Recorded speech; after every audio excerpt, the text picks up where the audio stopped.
You are listening to 17 Carat K-Pop. For more information about this show, as well as the other show I do, How to Stan, visit 17caratkpop.weebly.com and subscribe to my newsletter at howtostan.substack.com. K-pop interviews, album reviews, and more. Subscribing is free, but if you want to continue to support my work, feel free to donate. Click the Support the Show button on the homepage at 17caratkpop.weebly.com. Hello everybody, welcome back to 17 Carat K-Pop. There's a lot to get to today. I haven't had a news roundup episode since 2021 now, so lots to cover. Quick PSA first though, by the time this episode is out, I will have had 2 more interviews on my site, in howtostan.substack.com, but 17caratkpop.weebly.com, the interview section and the blog section. My new interviews with Woo-ah and Uptension. Really exciting interviews I got to do recently, and if you want to in the future be someone who gets early access to those interviews, become a subscriber. And most of the interviews I do just keep free. You don't even have to become a paying subscriber. howtostan.substack.com. Now let's dive into some more serious news. Big topic 1, we have to talk about this whole situation with Jay. It's actually a J&J double feature of news in a way. First of all, Jay Park has made headlines recently because he founded both AOMG and co-founded Hire Company, and he's stepping down as CEO of both. Really interesting timing because the one he established before the other was AOMG back in 2013, so if he had stuck around the rest of this year, he could have made it to a 10-year anniversary, but I guess he felt like he didn't want to wait for the symbolism and just leave now. So he says he will stay on in an advisory capacity for both, AOMG and Hire, but he will not be CEO there any longer. It's also interesting timing that this news comes just a day after he tweeted, quote, "If I ever retire or disappear, make sure to miss me." He's clearly ready for something brand new. Reportedly, that something new might be another company. And Kaiko is in talks to invest heavily in this new agency he might set up. As of recording time, all kind of just rumors still.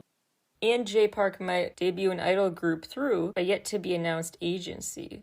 I could honestly see him thriving in that role of mentoring a new group. I feel like that group would be very unique, very special, very themselves, allowed to just be super original and hands-on.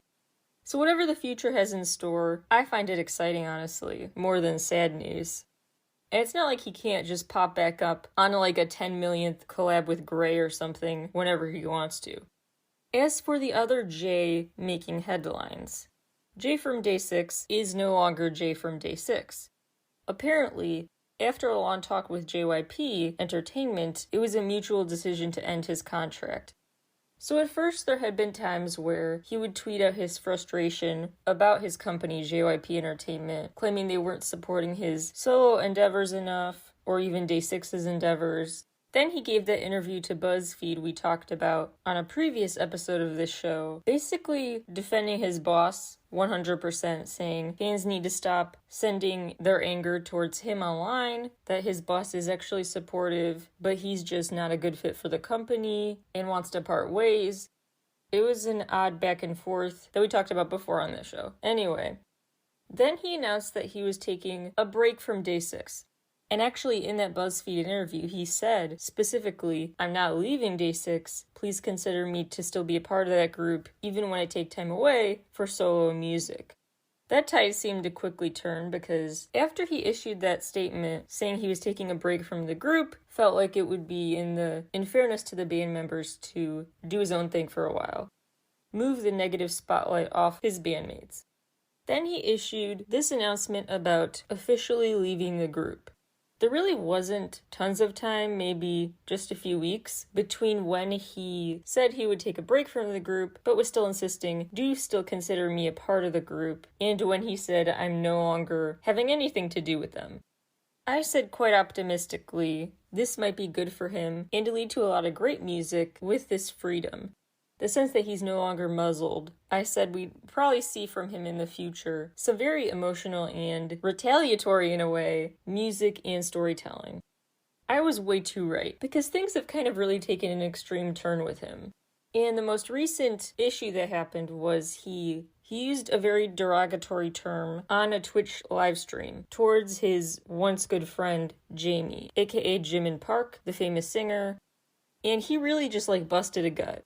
He called her a derogatory term, referred to her in hurtful ways, and laughed like it was the funniest thing in the world, then joked about her lawyers coming after him. It was a big, extremely long, drawn-out section of his live stream. Jamie actually posted some tweets about, hey, I've always been there for you. Why would you make me the butt of a joke for the clout online? Really sad you would throw your friends under the bus to be a punchline. He realized he really hurt her, so he posted an apology statement to Twitter saying, hey, I'm sorry, I thought it was just friendly banter. I had no ill will towards you. Didn't mean to really hurt your feelings. And I just thought a baddie was synonymous with that term I used. I didn't realize they weren't synonymous. They very much are not, but... So Twitter really decided to do its thing, with fans compiling these long Twitter threads with examples of past instances where they said he said or did something super out of pocket, just basically disrespecting people he used to praise, trolling, typical Twitch streamer language. And he has not issued an apology or anything, any acknowledgement of anything else compiled in the threads. He just specifically, as of recording time, has addressed what he said about Jamie. But this is actually the millionth time he has issued an apology for something he said online or did, just in the past year. It's become a Lena Dunham apologizes of the K-pop world for him, where it's every other day it feels like he said or did something he wants people to forgive him for. But he really is enjoying his newfound freedom, talking about K-pop in the world of it as this big manufactured thing, and he kind of refers to his friends from that world as being cogs in that machine that he's alluded to. His recent tweets include things like, quote, for the first time in a long time, I am content, unquote, and a picture Rick Rubin tweeted of a quote that says, quote, all that matters is that you get to express yourself. And the audience gets something that speaks to them, even if these two are not the same, unquote. Basically, the past year has been full of him trying to unmuzzle himself, feeling freer to say and do whatever. Which, of course, is both a good thing and a concerning thing when his friends become the butt of his jokes. Okay, so first of all, I have a very nuanced opinion about this issue and about everything going on with him the past year because I'm of two minds. One is just my views on quote-unquote cancel culture, which is a stupid term, frankly. And the other part of me is very concerned about his behavior. So I'm going to focus on the overall tone of these sexualizing terms, the misogynistic terms, that type of commentary. Because there are other things he said, about his friends being cogs in the K-pop machine, and other things he said that deserve their own time to be called out and talked about, and some may need more context.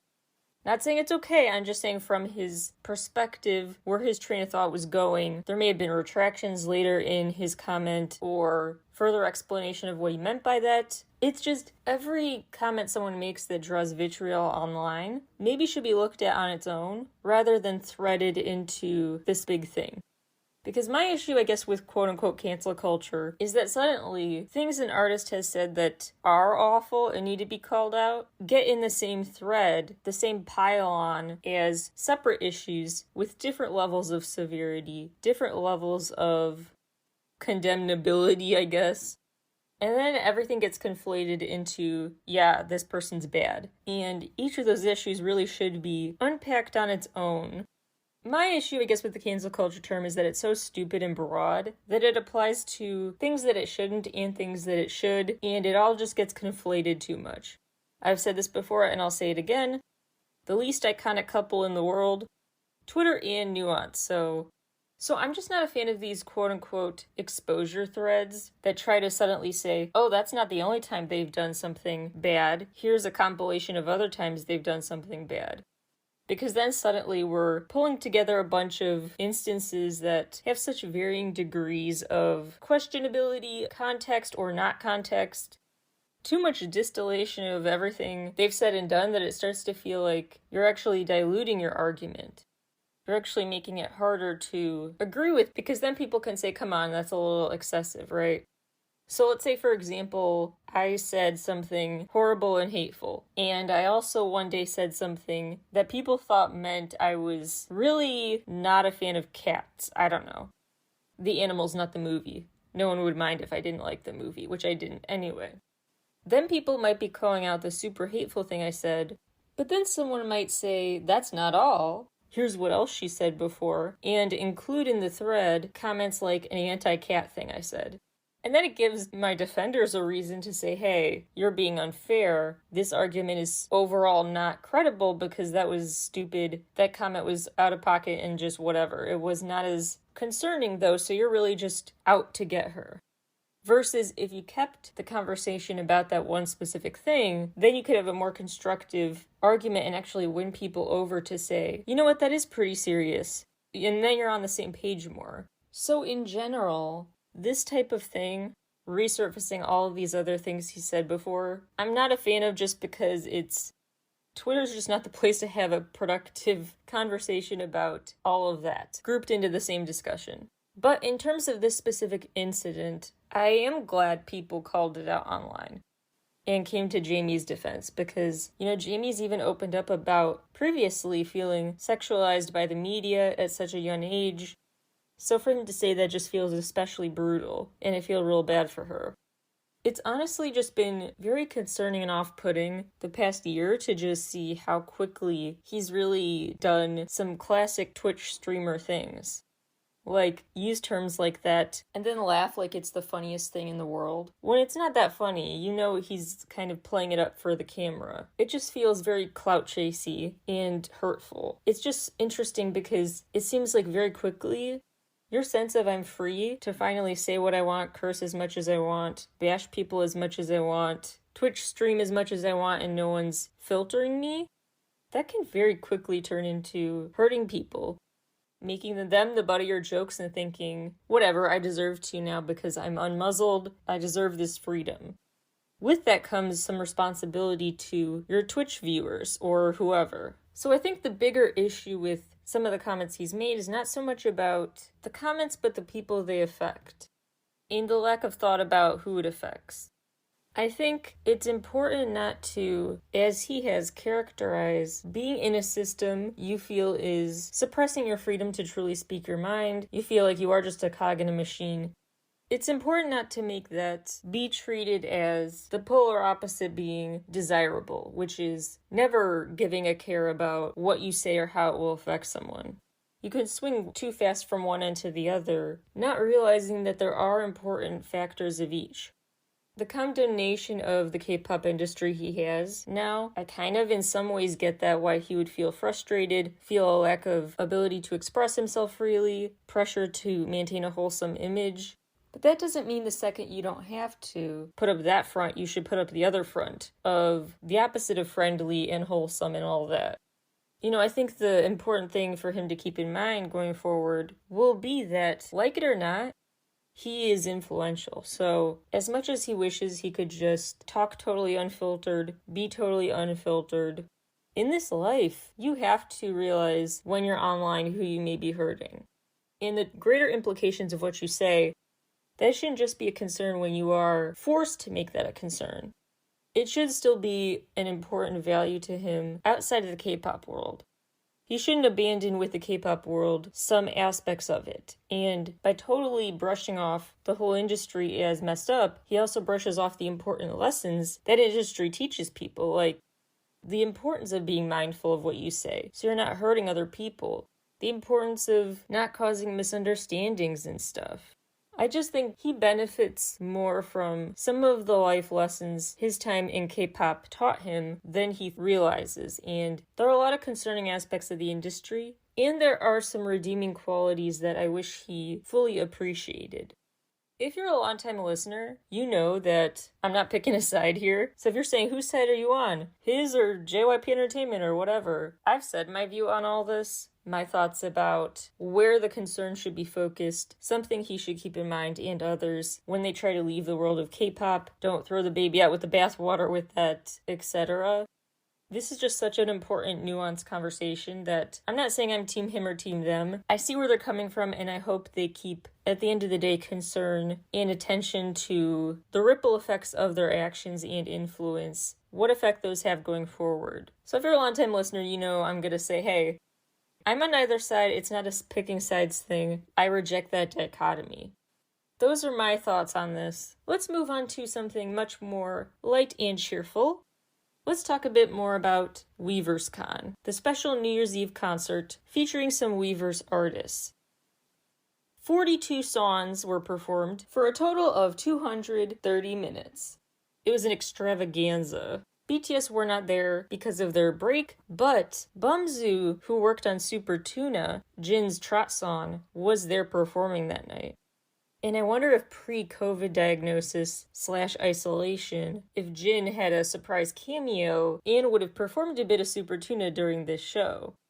I know he's on a break, but come on. We can easily picture a BTS member taking a break away from the break for a cameo. So maybe that was in the works, I don't know. 17 got to end the night, which was super exciting, bringing to life in yet another new way classics like Hit and Clap, and now under the whole big hit music hype umbrella. Justin Bieber was there, remotely but with a live band, which was nice, to perform 5 songs. Everyone came together at the end to sing Last Festival. It was really nice. My favorite thing about this show would have to be the tribute it paid, the homage to Setaiji and Boys. It's their 30th anniversary this year, and so each of these acts sang their own cover of a Setaiji and Boys song. TXT singing Come Back Home was a personal highlight to me.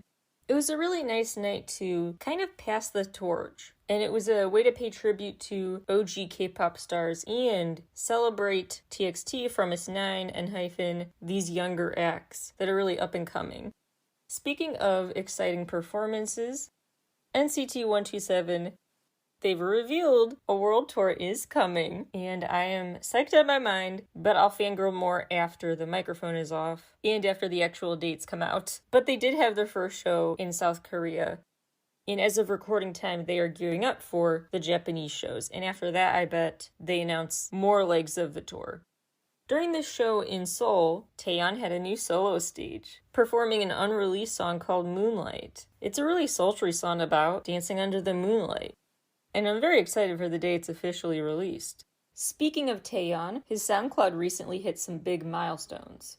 It recently surpassed 28 million streams, plus GTA reached 2 million, and he just surpassed 700,000 monthly Spotify listeners.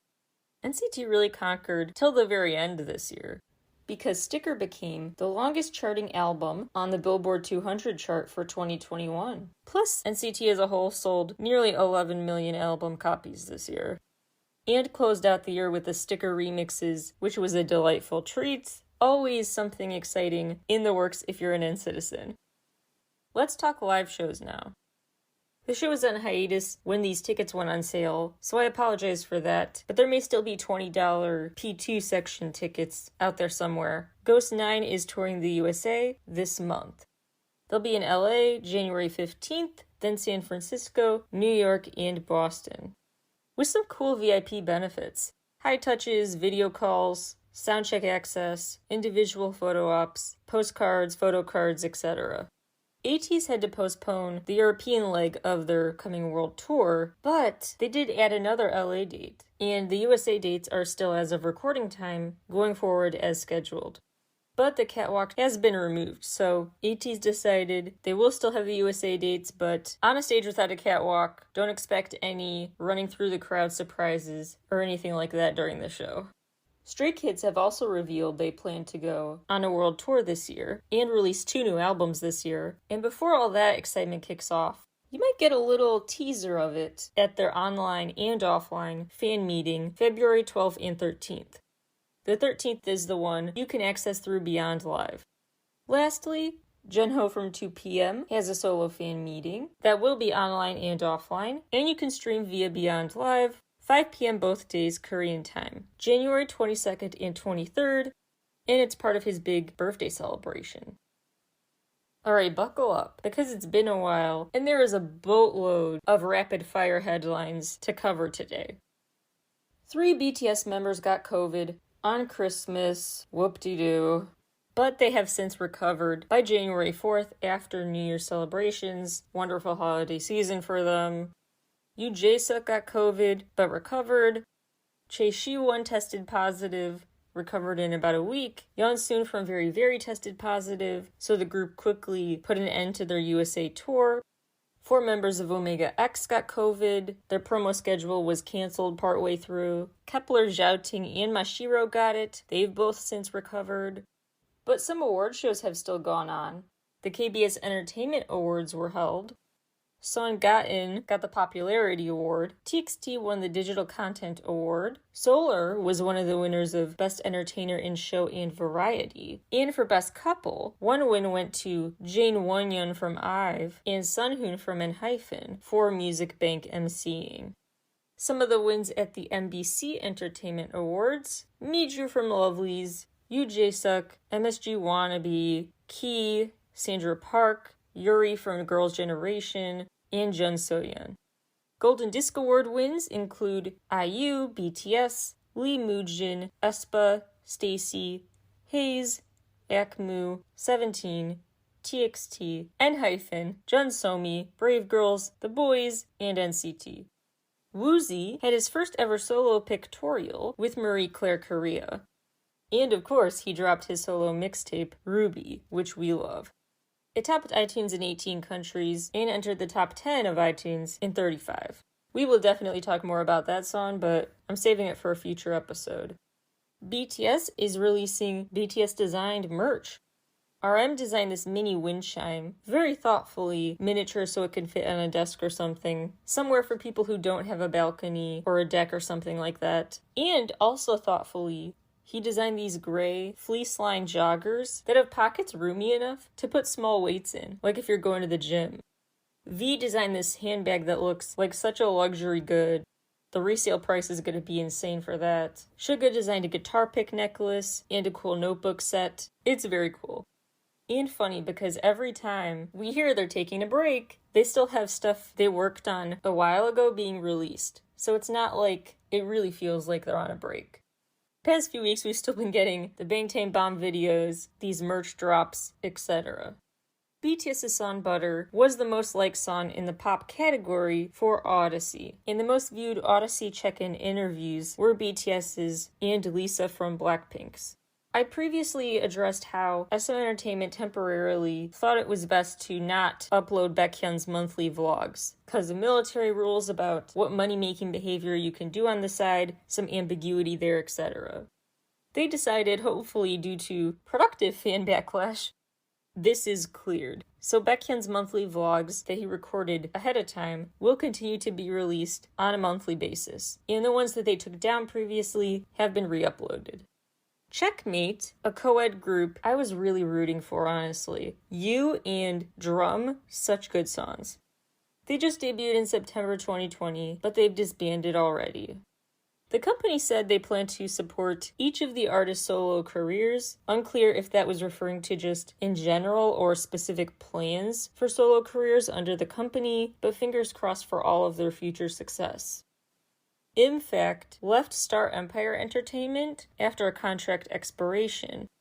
But the wording was really odd, because the announcement said IMFACT is leaving the agency, rather than saying the names of the individual members. Maybe I'm reading too much into that, but they make it sound like the group is still this collective whole, and that IMFACT as a whole is just seeking new management. So they didn't actually use the word disband, so I don't know what's going on with them. My guess is that they're just going to pursue solo careers, and the wording was just weird here, but you never know. They've actually been together since early 2016, so I wouldn't be surprised if they're done by now, and they want to move on to solo stuff. Meanwhile, Nana from After School renewed a contract with Pledis Entertainment for a third time. Ha Sun-woon has switched over to Big Planet Made. Anda left YG Entertainment, so she's now with Sublime Artists Agency, a company I would really keep your eyes on. Because Ye-in from Lovelyz also just signed with them. They're taking on a lot of newer soloists. Speaking of Lovelyz, Jisoo just signed with Mystic Story, and Kay just signed with Palm Tree Island as a musical actress. Nam Ji-hyun, formerly of 4 Minute, just signed with FN Entertainment to focus on acting under them. Kim Na-yeon, formerly of Gugudan, signed with Goodman Story Entertainment. Somi from Daya has left Pocket Doll Studio. Irun from Everglow will spend January and February back in China. She hasn't seen her family in forever since the pandemic hit, so she's going back to China for the next 2 months. So Everglow's promotion will go on with just 5 members. Ken from VIX just got discharged from the military. And Do-woon from Day 6 announced he's enlisting earlier than he has to, January 17th.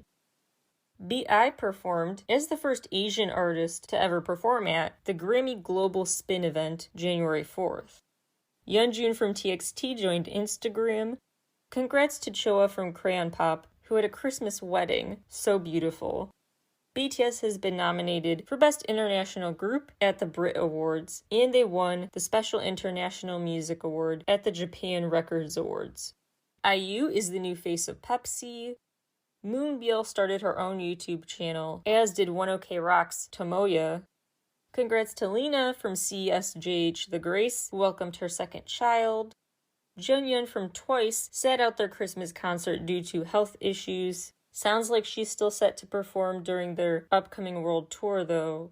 Woonji from TO1 is going on an anxiety-related hiatus.